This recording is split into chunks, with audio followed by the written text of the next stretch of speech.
The views and content expressed on the following program are provided solely for informational and entertainment purposes. They do not constitute legal advice. A podcast is not a substitute for retaining a competent, licensed attorney to advise you on your specific legal situation. Break the business, play is work and work is play. Power into creators, have fun along the way. Break the business, doing what it takes.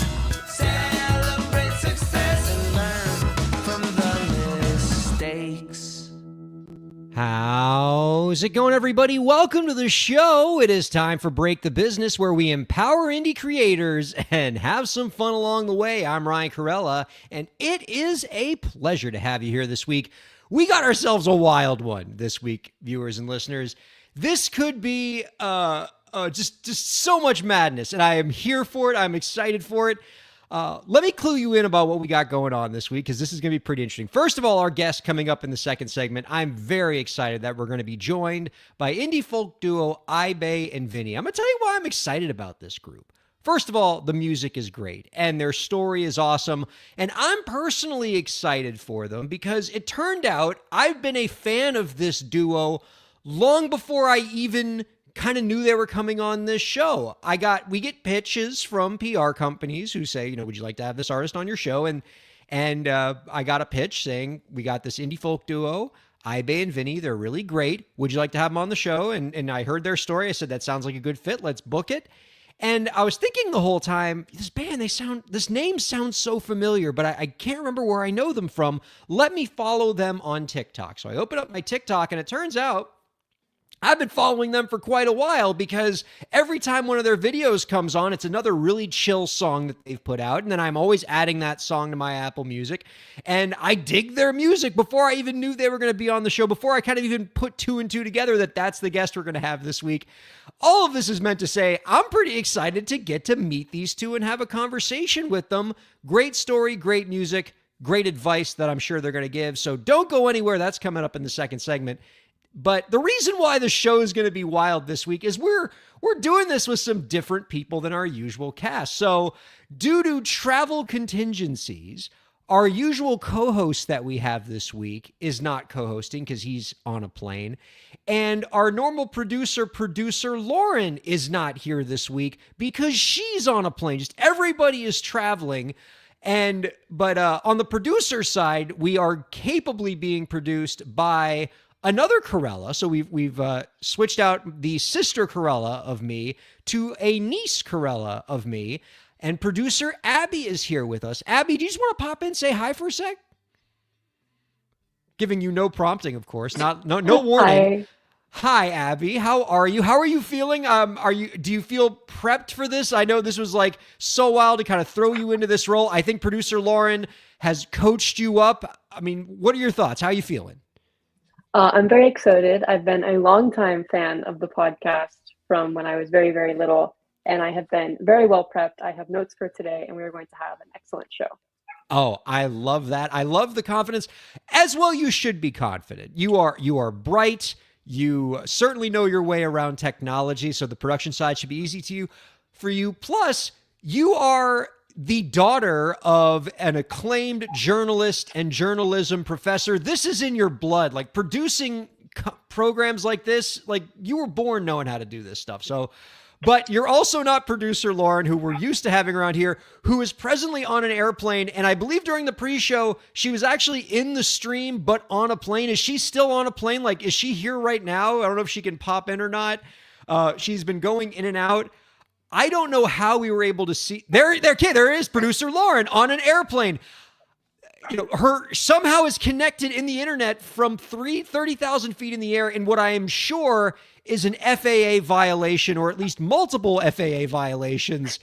But pretty wild that she's still here kind of watching from behind the scenes. All of our best for producer Lauren. Thank you, Abby, producer Abby. But as we also noted in the beginning of the program, we have a different co-host this week. Our normal co-host, Zach Sloan, he's on a plane right now. But we have a co-host coming in who I think is going to be someone you are going to love. She's been on the program before. She's insightful. She's bright. She's doing great things in the industry. Happy to have on as our co-host this week, musician, entrepreneur, and host of the Jasmine Ortiz Show on iHeartRadio. Jasmine Ortiz is here. Hi, Jasmine. Hi, Ryan. Thank you so much for having me back. It's a pleasure.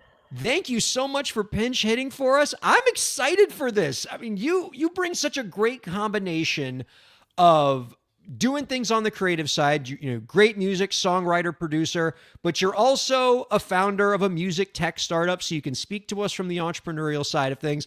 Plus, you know your way around a radio program. You've hosted a show or two in your day, Just a hosting the couple. Jasmine Ortiz show on iHeartRadio. I mean, I don't know if like how much you're feeling this format. This isn't just a straight up long form interview. We goof around. I love it. You're ready to hang? That's cool. I'm ready to hang. Yeah, I mean, I love to yap. I am a grade A yapper. So I'm great at interjecting and being a part of the conversation. I'm excited, Ryan. Very cool. Well, let's get right into it then, because I'm excited to talk about these topics with you. I'm excited to have you help us interview Ibe and Vinny in the second segment. This is going to be a heck of a program. Before we get into our stories this week, Jasmine, I wanted to tell you about a little story that happened to me the other day. Since we're talking a lot about AI this week, a little preview of our topics in this segment. I had an interesting AI moment about my work in the legal profession that I wanted to share with you that I thought was interesting. I was hanging out with some colleagues the other day, and the topic came up of AI and how it is affecting different people's industries, right? I have a couple friends who are computer coders, right? And so a lot of people are saying, oh, is AI going to replace coding? And then the conversation steered toward law. And one of my friends asked me, one of my coder friends was like, are you afraid of AI eventually replacing what you do? AI eventually taking over lawyer stuff? And what I told him was, I mean, it will certainly disrupt our profession as it is disrupting every job. But I don't think it's going to replace lawyers because I've always been an AI optimist. I think AI is just another tech tool that, though it will disrupt things, will ultimately just empower humans to get to the next level and be even more effective and productive, like any other tool. But the reason why I told my friend that I don't think AI is just going to straight up replace me anytime soon was a situation that I had with a client a few weeks back, Jasmine. It was a musician client who wanted me to help them register a bunch of their songs. Had this extensive music catalog and said, I've been falling behind. I haven't been registering my copyrights. Can you just help me do it? And, I was like, absolutely. And so their situation was a little tricky because they had different content and different sources. And so you couldn't just do it with one copyright registration. You had to kind of set up a plan and do it with different applications and things like that. And so I spent a little bit of time sort of mapping out how I thought would be the best way to register all these clients' copyrights. And then I thought to myself, well, before I send this plan to the client and get them to sign off on it, let's ask my friend ChatGPT how they might register this. I didn't use any of my clients' names to protect confidentiality, but I said, if you had a hypothetical artist and this was their situation in terms of their content, I asked it to propose like the most cost-efficient, legally effective copyright registration plan. And no joke, in 0.4 of a second, it spits out this beautifully articulated, comprehensive, well-argued, well-discussed copyright registration plan that could not have been more wrong. I was waiting for that part. It was beautifully written. It looked like the most competent, talented lawyer wrote this. Like if a lawyer had written this, it would have cost thousands of dollars because it was so good, except not a thing in it was right. If I were to have used ChatGPT's copyright registration plan that it wrote for me, not only would I be sued for malpractice, but the applications it wanted me to file would cost my client about 8 times as much in copyright filing fees than if you went with my plan.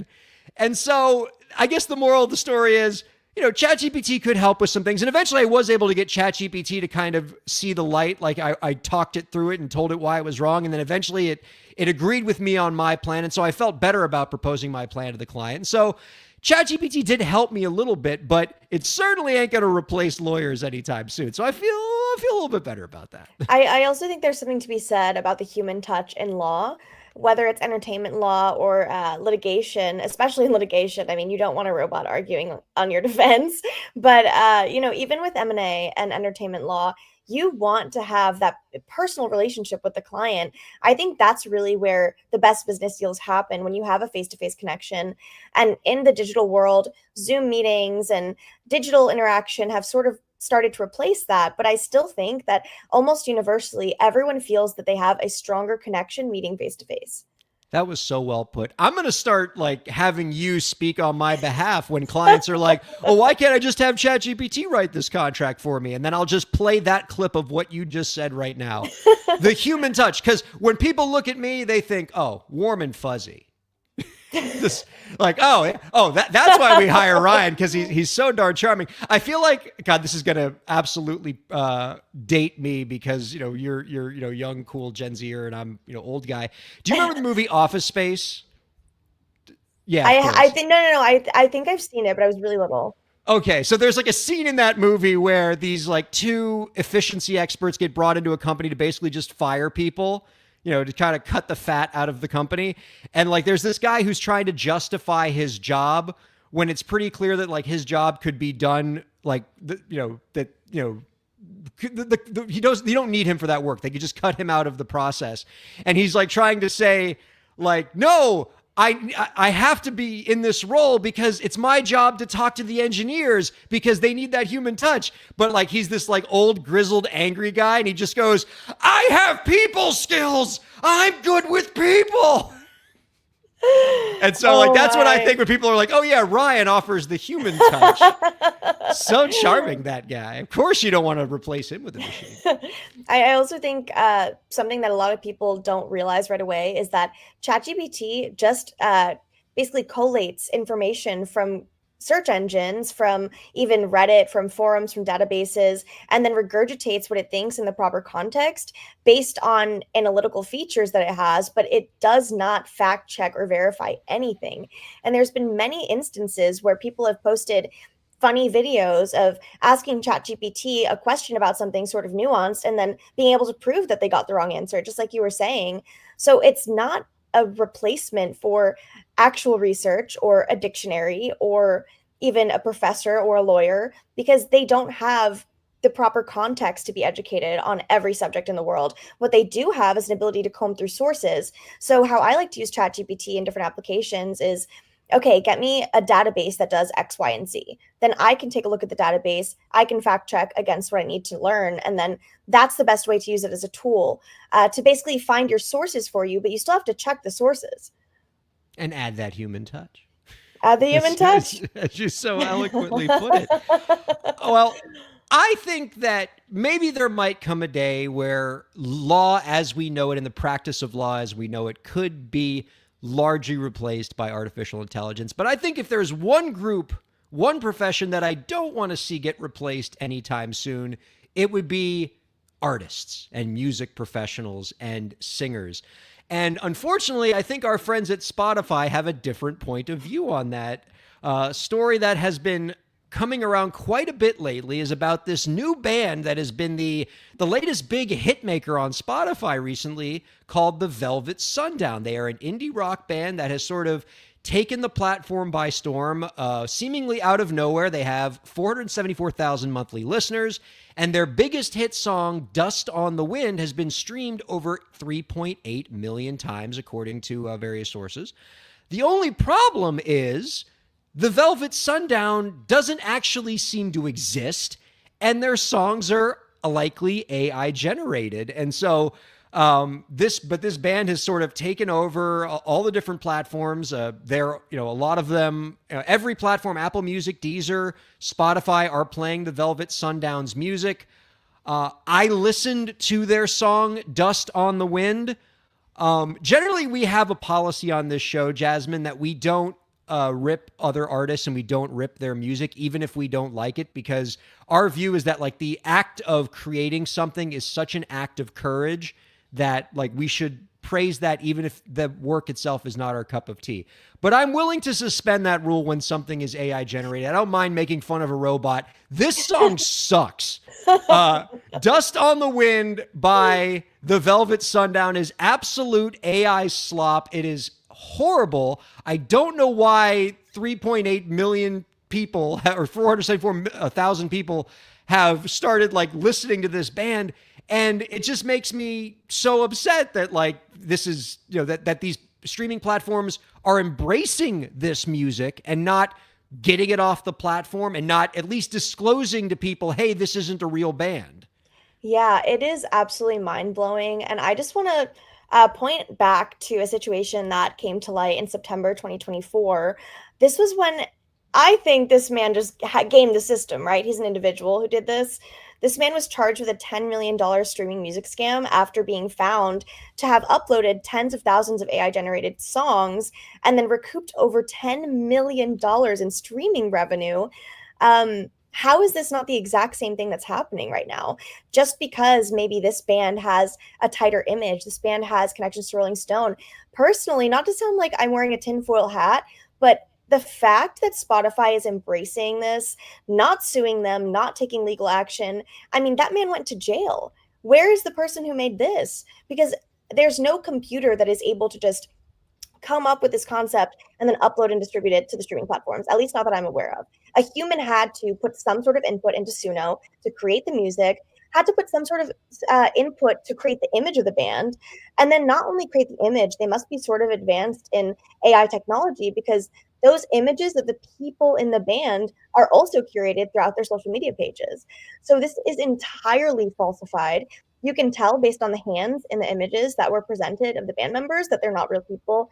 There's no digital footprint. There's no record. There's no social security numbers of these people. These people probably don't exist. So my question is, who's cashing the check on the streams?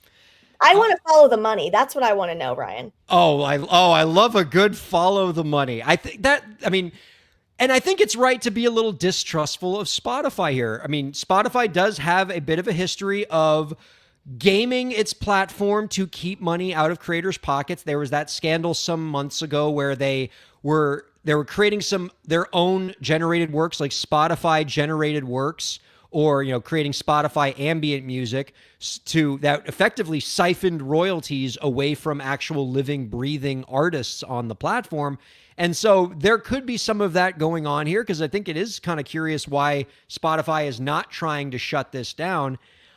Let me kind of give people a different perspective, because I think there are going to be some folks out there, Jasmine, who are like, why can't music like this be on Spotify? Like, why can't living, breathing artists put out music on Spotify, and people with a Suno account put out music on Spotify, and let the people decide what they want to listen to. Let the people decide, whether they want to listen to a Jasmine Ortiz or, what was it called? The Velvet something, Velvet Sundown. Oh my God. So it's like a Velvet Underground or Velvet Revolver ripoff with a Dust in the Wind Kansas ripoff for their song title. Oh, I just hate it so much. It's insane. But that's like, but I think the argument there, like, even if you take that point of view that somehow we should treat, somebody with a Suno account the same way that we treat like a Jasmine Ortiz making real music in a studio, you also have to think about the fact that this kind of AI slop is perpetuating an act of fraud on the Spotify users. Because if you're not disclosing that this isn't a real band, people might think, oh, this is a real band. I might be able to go see them on tour someday. I'm going to invest my time. I'm going to invest my attention into this band as opposed to somebody else. I'm going to get into the lore of this band. I'm going to go on their website. And then the time that they could have spent on another artist they would have had a more fulfilling relationship with, because it's a real person, they don't do it. And, so I think at a minimum, if you're not going to kick these AI artists off the platform, you at least have to disclose that it's AI generated music, so you're not defrauding your listeners. And they're doing the opposite right now. As you noted, Jasmine, if you go on Spotify, you can look up, like, this band has band members, and all the band members don't exist, right? You can't find any digital footprint of these people online. There's a fake Billboard quote about the band on their profile that obviously never was published in a Billboard article. Like, that's fraud on the listeners. So I think at least Spotify has a responsibility to let people know, hey, just so you know, this band you're listening to, totally not real. And if you want to create like a real relationship with a real human artist, go find a human artist. Yeah, I really wonder if Billboard is going to want to take action. I mean, I don't know if it's that serious to them, honestly, at the end of the day. But the more that this becomes normalized, the less and less credibility we will have in any media outlet. We are already seeing this on social media sites with current events and news articles being completely falsified. I personally fact check almost every piece of information that I find in social media. I use Ground News, or I use some BBC or third party sites that are not affiliated with any demographic to try and fact check the reality of a situation, because there's so much misinformation constantly. And I think that just plays into this societal problem of we no longer care to discern between reality and illusion. And I think a lot of Americans who just passively consume this media, either they might not know any better or they simply don't care. But in my opinion, if a man in North Carolina was arrested and sued for this very act, I'm still hung up on that. I mean, Yeah. if Spotify was so hung up on, and the FBI actually got involved. If the FBI was so hung up on finding this man for fraud and charging him, how is this not all up in arms? How are people not getting accused? How has no legal action been taken, especially with numbers that are so massive and growing so quickly? I mean, Spotify is notorious for taking down real artists' music for streams that they claim are false, with no proof whatsoever if they're false or not. So I don't even understand this, honestly. I think it smells very fishy, and I can't look at it any other way but corruption. That's God, there's so many good points in there. That's, I mean, I wish I could give you a satisfying answer, Jasmine, as to why that one case you talked about led to the FBI and indictments, but the velvet something or another is allowed to Blatant. freely exist, and there's no civil anything, there's no criminal anything. They're not even going to like disclose to the viewers and the listeners on the platform, hey, just so you know, this is fake.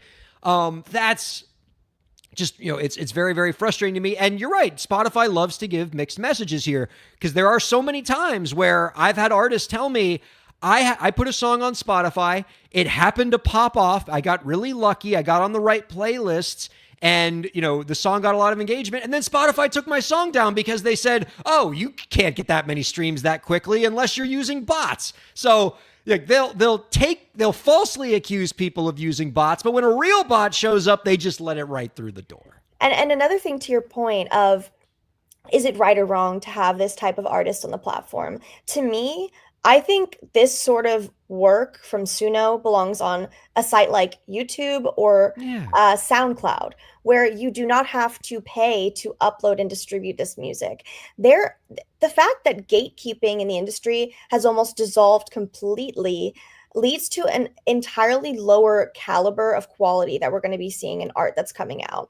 And I do think leveling the playing field of social media and at-home production, at-home recording, all of those things were a positive. But now we're getting into the negative space of this same leveling of the playing field, wherein some random person who has never touched a musical instrument suddenly believes that they can monetize fake music. And the thing is, real artists who have devoted their lives to this, it's their livelihood, it's their career and their passion, they're not even able to monetize it, because there is absolutely zero chance that an independent artist can produce as much content as an AI robot can produce in one day or in a week or in a year. So of course these bands are going to generate $10 million, so to speak. But my issue with this is, if you are paying a distributor to distribute this music across all the DSPs, there needs to be quality control, period. I genuinely think that has been a slippery slope for a long time. Platforms like SoundCloud were developed so that anyone can upload anything. But there is clearly a gatekeeper with distributors that I think still needs to exist. Because if not, then where is the validity in the music industry? What is the point anymore? I'm with you on that. And look, I don't want people to think that I'm some kind of technological Luddite. All right? I think Suno is cool. And, I think, I've made cute, goofy songs with it. We use it here at Break the Business and, find, kind of cool, creative ways to use it. I ain't putting that stuff on Spotify. Like, nobody wants to hear it. And even if people, even if it was of good quality, it's still, weird to try to tell people on Spotify, hey, this is a real band that, you know, when you listen to their music, you're putting real food on their table when it's not true and it's fraud. So like there's a place for it, as you noted, right? That place is YouTube and SoundCloud and stupid podcasts like ours. Keep it off of Spotify, or at least disclose what's going on so that you're not defrauding people. Before we go to break, I do want to do a quick listener question, because one of the things you need to know about me, Jasmine, is I am terrible at opening up our mailbag. It piles up, and then I just forget about it. And then I get, and then when the show comes, I say, oh, I'm going to do a listener question. And then I get into a good conversation with the co-host, and then I completely forget and we run out of time. But I'm going to do it this week, just real quick. Mainly because I love the listener question I got this week. Sometimes when we get listener questions, Jasmine, it's like this long question that somebody writes because they have a real like legal issue or business issue, and they want to make sure they write everything correctly, and they write like some 3-paragraph answer that I can't read on the air because it takes too long, so I have to edit it and cut it down. But this week's listener question is not that problem. The listener just was quick, succinct, and to the point. I'm just going to go ahead and put the listener question up there. That's all they wrote. Not even Dear Ryan. It just said, yo, can I reserve a trademark? That is the listener question this week. Amazing. Quick, to the point. No foreplay, just right into it. Yo, can I reserve a trademark? So we love brevity around here. We love efficiency. So we'll answer this listener question. Unfortunately, the answer is not quite as brief as the question, because like most legal issues, the answer is kinda, sorta, or it depends. So a trademark is like a brand name, right? Jasmine Ortiz is your brand for music. Or if you had a logo, that's a brand. Or, your startup, that's a company name, that's a brand. And so you can register those things with the government to protect them and to prevent other people from using your brand in that same industry. I assume that when our listener says, can I reserve the trademark, they're asking, can I try to get that trademark protected before I actually start using it, right? I have a good idea for a brand name. I haven't started the company yet, but I want to reserve the name. And the answer is you cannot have a trademark before you start using the trademark. However, the trademark office does allow you to do something called an intent to use trademark, or an intent to use trademark application, where you can apply to the trademark office and say, I'm not using this trademark yet, but I'm going to start using it in the next 6 months. And so I want to apply to get the trademark approved now so that when I'm ready to use it, it'll be there for me, ready to go. And you can do that. It does cost a little bit of money because you have to pay for the intent to use application. And then when you actually start using the mark, you have to file what's called a statement of use, which is going to cost you a little bit extra money. But if you're sure you want to use a name and you want to make sure that you have a sooner priority date on that name, you can file this with the trademark office. Now, when it comes to trademarks, I would say the law gets a little tricky and complicated. Unlike copyright law, which under the right circumstances, you might be able to register a copyright without a lawyer, trademark law is a little trickier. I would not recommend proceeding on a trademark filing, especially an intent to use trademark filing, unless you have a lawyer walk you through it, because it can get a little gnarly. Curious, Jasmine, do you have any exposure to trademark adventures? Have you registered your name? Have you registered your startup? Honestly, no. I really should. Well, let's get on it. You're making me think about it, Ryan. Now I need your legal help. There you go. See, this whole episode, Jasmine, and bringing you in as a co-host was just a ruse to get you as a client. Mission accomplished. Man, Nailed got it. me. There's Got me. like these cameras aren't even on. Nobody's recording. No one's this. recording. No one's watching. All these producers, this like producer Abby, Ibe, and Vinny, it's all just AI generated. This was all just an elaborate scheme to get you on my client roster. I nailed it. So before we go to break, Jasmine, just because I want to be able to highlight the entrepreneurial side of you just as much as we've highlighted the music side of you so far, can you tell people a little bit about your startup? Because I think it's really cool. Thank you. Yeah, my startup is a music metadata cataloging service. So essentially what we aim to accomplish is taking the guesswork out of monetizing your metadata, focusing mainly on independent artists, small management companies, small labels, publishers, distributors, and taking any metadata that is really difficult to find. Normally, right now, you have to kind of hand comb through databases like SongView with ASCAP and BMI, the PROs, or even the ISWC database or PRS in the UK, CSAC globally. So, right now, as it stands, if an artist is joining a label's roster, there is no succinct way for them to incorporate their catalog into the label's existing catalog.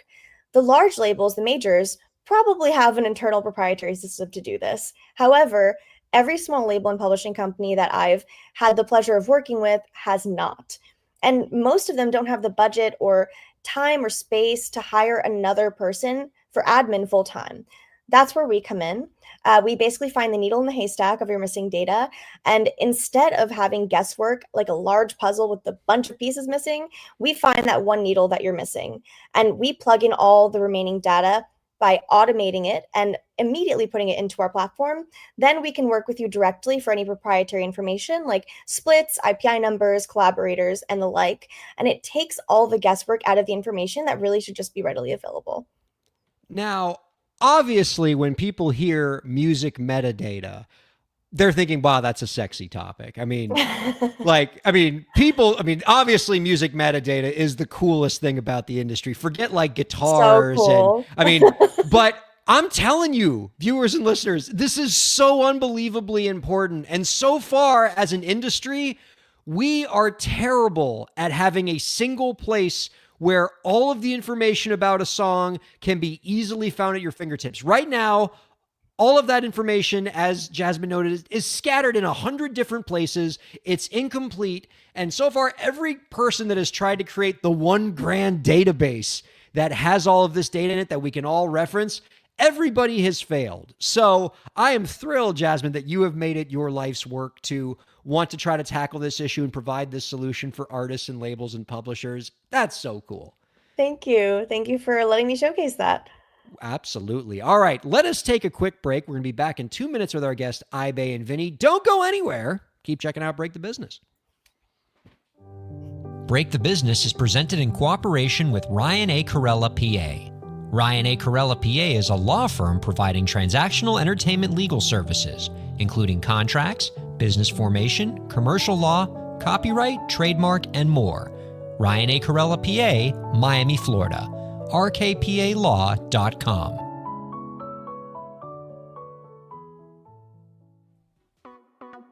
Streaming services for Break the Business provided by LEK Entertainment. LEK Entertainment is a full-service entertainment company offering everything from consultations to full-scale events and productions, including audio and video productions, voiceovers, staged theatrical productions, script and music development, and streaming services. For more information, visit lekentertainment.com. LEK Entertainment wants to help you bring your story to life.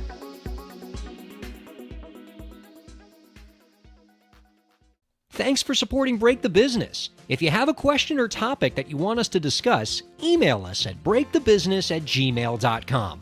You can follow the host, that's me, on Twitter at Ryan Kair, and you can follow the show at the BTB Podcast. Be sure to subscribe to the show on Twitch, YouTube, and Facebook, and on all major podcast platforms. And now, let's get back to the show. Welcome back to Break the Business, everybody. Welcome back to Break. There we go. Hello. Welcome back to Break the Business, everybody. Ryan Kairalla here with Jasmine Ortiz, having just a grand old time. Wherever you're checking us out, we're just so glad that you are. And there's just a maddening number of places where you can take in this program. If you love live streaming, I recommend checking out our live streaming partner, volume.com, and you can find our program there. We're also on Twitch and YouTube. You can find us on all major podcast platforms if you're an audiophile, or check us out on SiriusXM 145 at our Slam Radio home. Much love to our friends at Slam Radio for giving us a satellite radio place to do our thing. Jasmine, before we bring in our guest, since we're talking about radio shows, can you give everybody just a quick pitch about the program you host on iHeart, the Jasmine Ortiz Show? Absolutely, Ryan. And Ryan's actually been a guest on the show. He was a pleasure to have. So the Jasmine Ortiz Show essentially takes in moments in pop culture, entertainment industry things that have happened in the lives of independent artists that really matter to them. I like to interview anyone in the industry, whether they're a CEO, a brand owner, a sponsor, a producer, a band, an audio engineer. I've interviewed so many different people from all walks of life, all stages of their career as well. And I really love showcasing their journey and how they found success in their field in their unique way. I always say this, there is absolutely no linear path in the entertainment industry. There are always twists and turns that you're going to take that are super unexpected. I never expected to start this show, but I am so blessed and grateful to Radio Pushers and iHeartRadio 99.7 The Heat Miami for hosting the Jasmine Ortiz Show on their platforms. And it's been a pleasure just to interview a bunch of people, talk about issues that matter to Gen Z. I've spoken a lot about mental health, wellness, work-life balance, being in your 20s in a big city, making friends and connections, relationships, advice. So it's a very well-rounded program, and we still have our core centered around the entertainment industry. It's so, so cool. And I can tell you, as a lifelong South Floridian, I can't tell you how happy it makes me that your show is also done in Miami as well. You know, just repping South Florida, you and me, and having some great interviews along the way. And I'm happy to have you here with this one, Jasmine. Let's go ahead and bring out our guest this week. Oh, I Bay and Vinny, voices so true, echoes of dreams in the songs they brew, through the whispers of time, they carry the flame, an indie folk journey. Remember the name. Our guest this week, if I can find, there it is. Our guest this week is a Midwest-based indie folk duo whose new self-titled EP has been called a Celestial Dreamland by Earmilk. You can find our guests on TikTok at iBay and Vinny. We are happy to welcome iBay and Vinny on to Break the Business. Hello to you both. Hi. Hello. Hi. Oh, I'm so stoked to do this one. Like, I'm always stoked to interview guests as the interviewer, right? As a podcaster who loves to interview people, I'm always happy to meet new guests. But this interview excites me as a music person because I've dug your music for so long before I even knew like who you guys were or like, you know, what your name was, frankly, because you would just come across my TikTok feed and just every time I heard your songs, I was like, oh my God, I'm jamming on this. I'm digging on this. This is such a cool vibe. And so to finally put a face to the music, to put a voice to the TikTok videos, makes me so, so happy. And I'm excited to just learn more about your whole story. Can we start at the beginning? I have been told that you two met while working at a sync licensing company in Minneapolis. So it was actually the business side of the industry that brought you all together. Yeah. Yeah. You want to tell them, iBay? You started working there before I did. Yeah, I started working there back in 2023, I think. And basically, I kind of did like a little bit of everything from like composing music for commercial TV and film, but then also doing like admin work, similar to kind of what you were talking about, Jasmine, with like metadata and like getting all like the registrations figured out and all that stuff. So much fun. Oh, lots of fun. Love metadata. Lots of numbers. Yep. And I then, can't believe you guys left the lucrative world of metadata to want to make music. I mean, what were you thinking? Crazy. I know. Rough right here. Crazy. Yeah. And then Vinny like started interning about like a year after I was working there. And me and Vinny have actually always been like remote. Like I've never worked in person with him. And then he got a full-time job a little bit later after that. Yeah, and so while I was interning, one of our assignments was to produce songs, like some indie folk songs specifically for sync. And I had written a few songs, and iBay heard them, and then we started like she was like, oh my God, we should actually like write some more of these. These are really good. So we kind of like went from there, and we just started writing like indie folk songs, like, and it was all inspired by the stuff we were doing while I was an intern, which is cool. So tell me a little bit more about this remote recording process. Like, I mean, When you say like you guys have never actually been in the same room when you're making music, I mean, are you saying that literally like you've never like been sitting next to each other, like looking at a screen or in the same recording studio together? This is all completely remote? 100% remote. Yeah. Yeah. Wow. That's But impressive, honestly. I mean, it reminds me of like my favorite band of all time, and it breaks my heart they only made one album, is the Postal Service. Yeah. Ben Gibbard, Jimmy Tamborello. And they're called the Postal Service because they were kind of like the original Ibe and Vinny. Ben Gibbard and Jimmy Tamborello would, you know, basically would literally mail each other like audio back and forth, as you know, before like, you know, the internet was really like the internet, and they'd be mailing audio back and forth, and they made that album together completely separately through the actual US Postal Service. wow. And in the process, like created my favorite album ever, which is Give Up. And so it does not surprise me that you two have been able to make beautiful music together without actually being physically together, but it's just so cool to hear stories like this. Yeah, totally. Yeah, no, I think me and Ibe were both like good at working like kind of in our solitude, you know what I mean? And I think it feels good because I mean it's so easy just to be like vulnerable and, you know, express your true creativity when you just by your lonesome making a song. So I think it really works for us because we can both like be in our own little worlds and just do what we want to the tracks. And are there any specific pieces of software that you use or hardware that you use to facilitate that collaboration? I know there's a lot of DAW platforms out there that will allow like two people to be looking at the same web-based DAW while they're making music. Like what tools are you using for these remote collabs? So we actually don't do any, like, we do not talk to each other when we're working on our music. like there's like, yeah, there's no communication. You're just send files emailing back and forth. No, just literally, emailing Vinny, be like, your turn. No, that's literally it. I'll like I make kind some of sort love of that though. yeah. I feel like that gives you guys so much creative freedom. Oh, Yeah. totally. And you just like, okay, Totally. well, I hear this, I hear what you did, I like it, I'm gonna add this. Like I think that's great. Yeah. Yeah, it's fun. We exclusively use iMessage to text each other, Ableton, and like Google Drive, and that's it.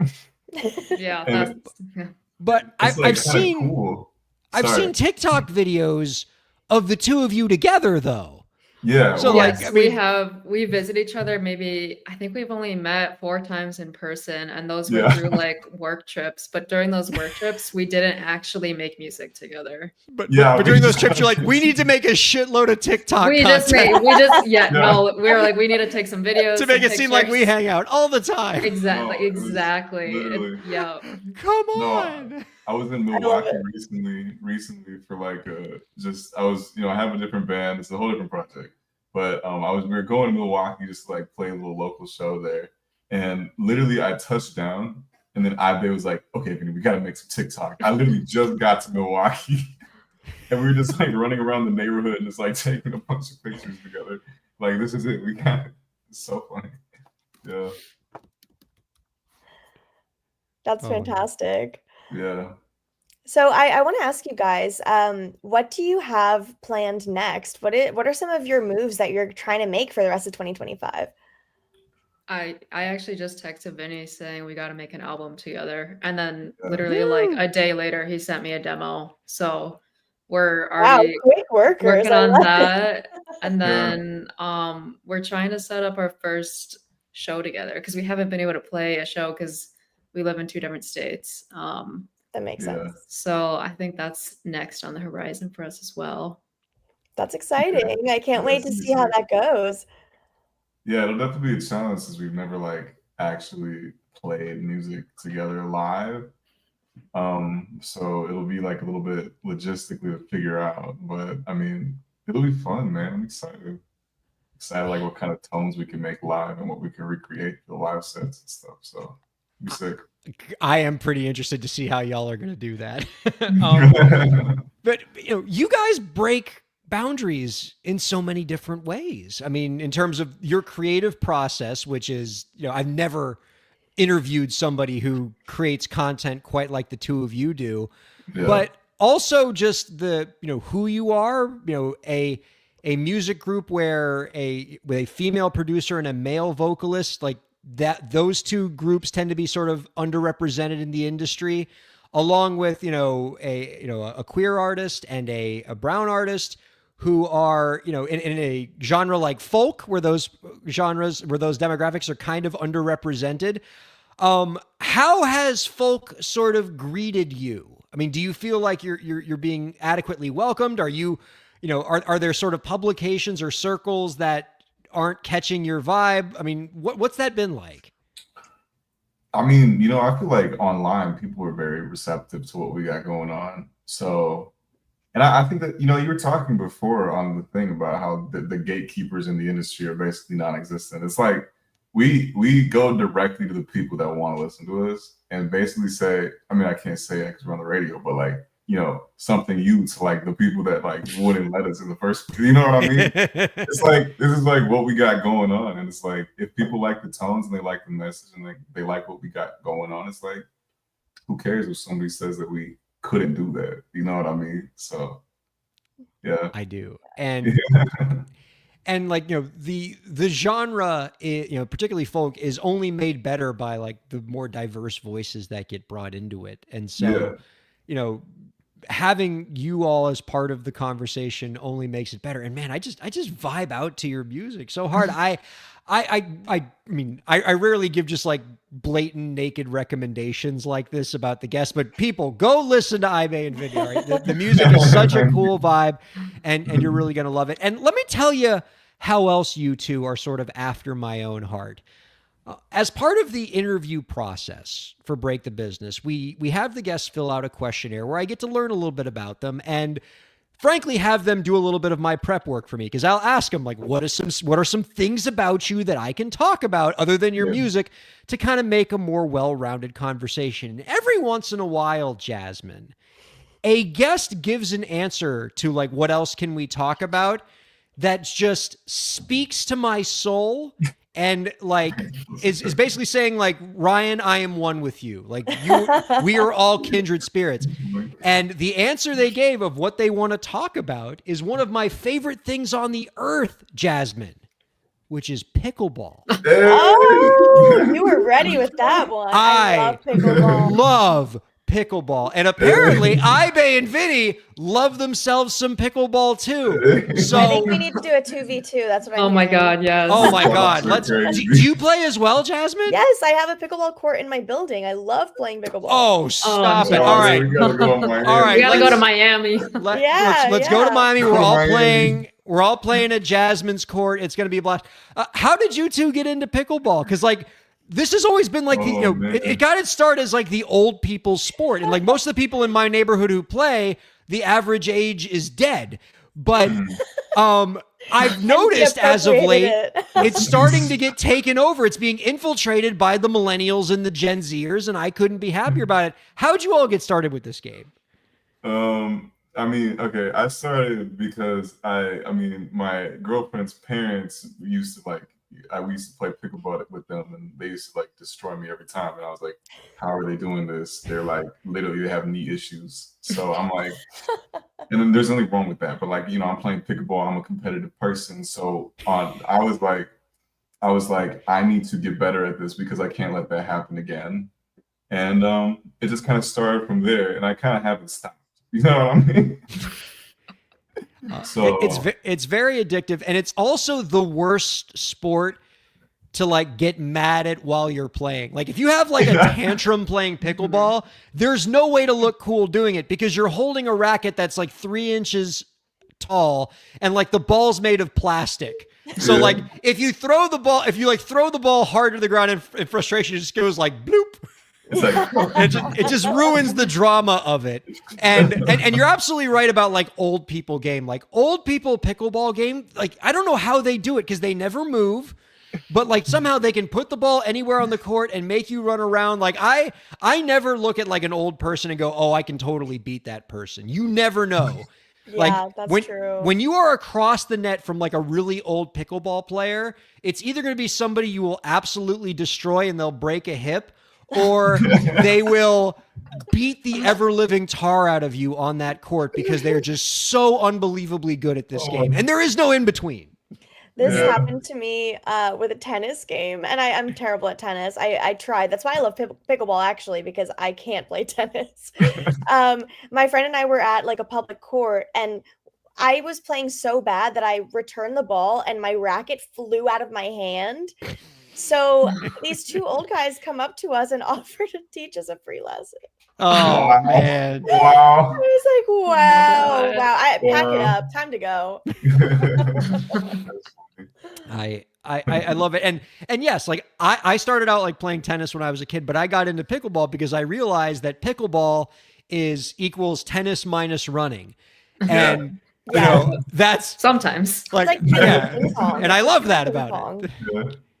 I mean, I also love that like it's a game that you could play with like a cup of beer in your hand and not spill a drop. And that's my kind of Literally game. have done that. My Literally, friends do that. My friends do that all the time. literally have done exactly that. So, It's so, I My mean, friends have played barefoot like Oh my crazy God. people. Barefoot with a beer in hand. Talk about Yeah. Florida. yeah. all right, we need to make this happen. All right. I know that like, you know, you two, like you've rarely actually been in the same room at the same time. It sounds like, you know, most of what you do is remote, but we need to have like an in-person interaction with the two of you coming down to Miami so that Miami we can play trip. doubles Yes. pickleball. I'm We'll so down. we'll record it. We'll play it on the podcast. It'll be the best doubles game ever. You'll get some TikTok content out of it. So, you know, you'll just record like 4 months worth of content in Miami. I think that'll be cool. We'll get some pickleball out of it. It'll be a blast. Let's make this happen. Amazing. That sounds amazing. I think it's a Let's great book the idea. flights. I'm in. Oh, Music and pickleball with Jasmine and Ryan and I, babe. Ab- That's what I wanted when we Absolutely. started the band. So. absolutely.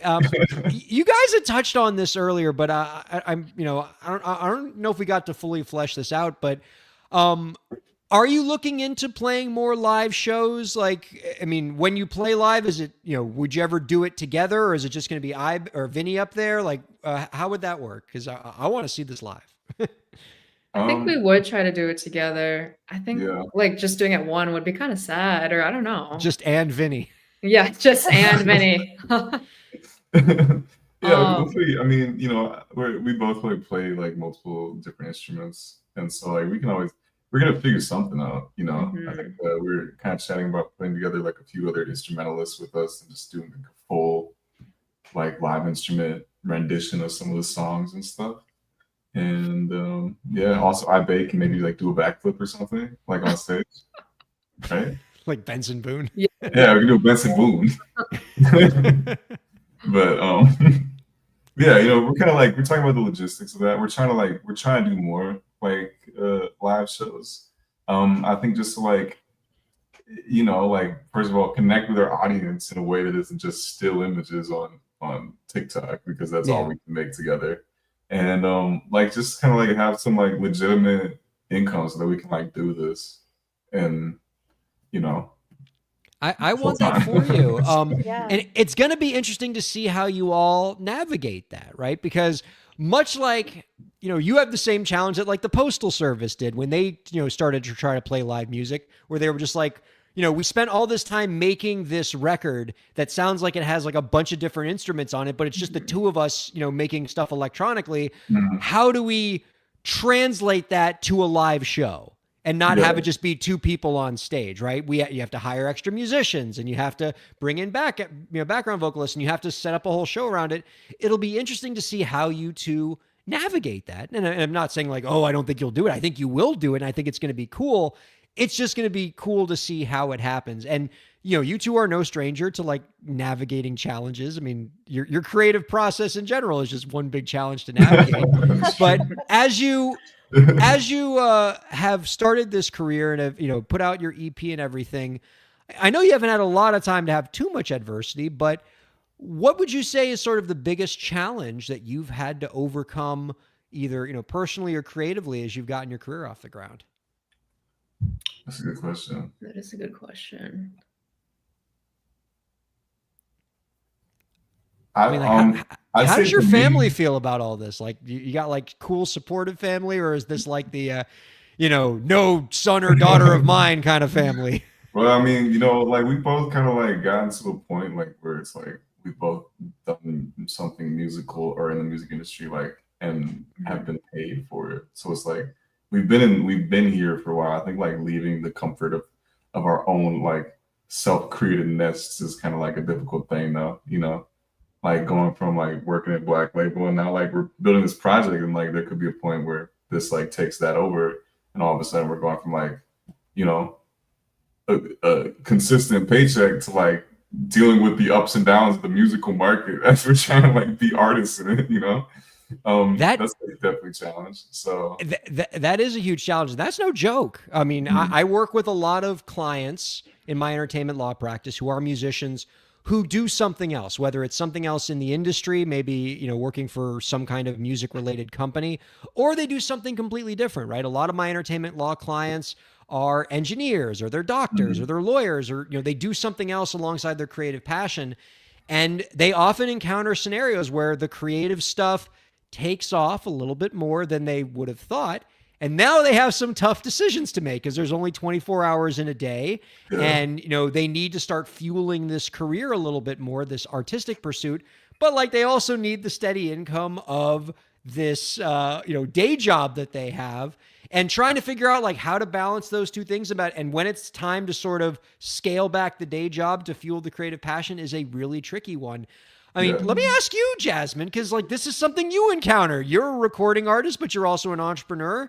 You have many different hats. How do you kind of navigate that and find the balance?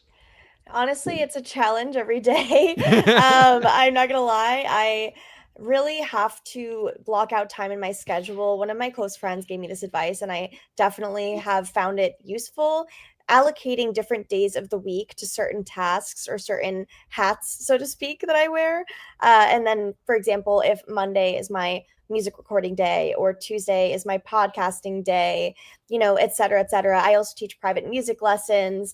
I work in hospitality and brand ambassadorships. I do a lot of public events. So I just have a lot in the entertainment PR, radio space, but then I also have to invest in myself as an artist and focus on my social media content and music development and collaborations. So I think genuinely allocating different days for different tasks is my number one advice. Just getting the most out of those 24 hours that you possibly can. As long as you, and just make sure you find some time for pickleball too. Absolutely. Oh, absolutely. There's that's probably honestly number one. We got pickleball. You got it, right. That's number one. Like that's the one thing in your calendar you can't move. You got to make time for pickleball. Our guests have been Ibai and Vinny. You can follow them on TikTok at Ibai. That's AIBAI and Vinny. And I strongly recommend that you do check out their self-titled EP. It is awesome. I enjoy their music quite a bit. Before we let you two go, and it pains me to let you go. I've really enjoyed this chat. I want to ask each of you our final question. We'll start with Ibai. Do you have any last tips for the indie creators out there to help them move their careers forward? I would say just like put yourself out there and like put your music out there, because I think like in the past I've always been kind of like insecure to like post about like my music because I just don't want to like push it on anyone. But like with like TikTok, like it's crazy like what it can do. It found you somehow in Miami, and like and now we've got like over 10,000 followers on TikTok, which is insane. Just from like posting like consistently. And so like I would say just be consistent and like post your stuff and share it with people, because you never know who might find it, Love that. Vinny, same question. Any last tips for the indie creators out there? Honestly, man, sometimes the easiest projects are like just work better than the hard projects. Okay. For context, I've been in bands for a long time, and I've struggled so much managing people and doing all this other extra stuff that have gone nowhere. And then all of a sudden I'm at Ibai. We just started posting some like songs on TikTok. Easy. and it's just worked. Like I'm like, About what? the energy. Like what we got going on? Just like let yourself enjoy the process, and just because you're like stressing out about it doesn't necessarily mean it's working. Okay. I mean, in your wildest dreams, like go back 5 years or 10 Yeah. years, did you ever think that like the way that you would find the right approach that works for you in the music industry being anything like what you're doing now, just emailing stuff back and forth to your friend and like making music completely separated from them? No, I didn't think that this would happen at all. No. I thought I'd be like grinding, like in my room, like man, you know what I mean? But no, I was just like on the FaceTime calls with Ibe and we're over here like taking over the industry. Like what? Why? Like we're just chilling, bro. I sent her memes. Like come on. Oh, what a wild time we're in. I think Jasmine, you had talked about this, the idea that like, the rules are changing. We don't have to follow the same path. Everything is different now. It's 2025. It's wild. All right. Our guests to our thanks to Ibe and Vinny. Our thanks to Jasmine Ortiz. Our thanks to producer Abigail and producer Lauren. And our thanks to all of our viewers and listeners for checking out Break the Business. We'll see you next week. I mean, Break the business. Play is work and work is play. Power into creators. Have fun along the way. Break the business. Doing what it takes. Celebrate success and learn from the mistakes.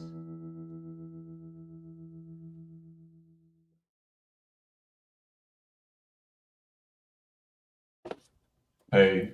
Hey, that was